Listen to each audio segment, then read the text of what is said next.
رښتیا چرون سحر کې د ښکلا مفتی حسن د ښکلي دین په چم کې د رڼا مفتی حسن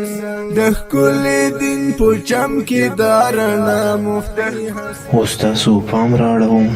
د جناب الشیخ ابو حذیفه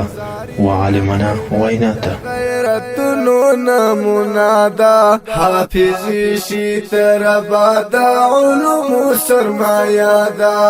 شمزاری لغیرت د غیرتونو نمونه دا حافظ شي تر بادا علوم. الحمدلله والصلاة علی اهلها ما بعد. ایرو د پښتنه کړي چې زموږ ملګری قسم کړی دی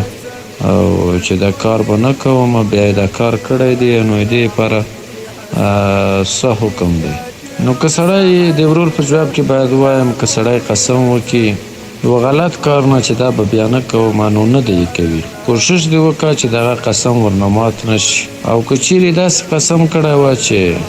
د نیک کار نه قسم کړی وه چې زه لمونځ نه کوم د مسلمان سره خبرې نه کوم د مسلمان سره تعلق نه ساتم د مور و پلار سره نیکي نه کوم نو داسې په ښه شي نه قسم کړی وه چې نه به کوم نو قسم د مات کړي قسم د مات کړي هغه کار دی وکوي هغه نیکي دی نه پرېږدي او دا یې 3 روژې ونیسي.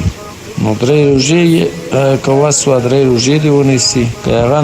نه شوی نیولی لسو مسکینانو ته جامې دي یا لسو مسکینانو ته ډوډۍ ورکول دي چې اوس تقریبا 500 افغانۍ ورنه جوړېږي. د یوې ورځې د ډوډۍ 50 روپۍ کېږي چې سرسایي په حساب باندې نو 500 افغانۍ کېږي لسو ورځو 500 افغانۍ کېږي او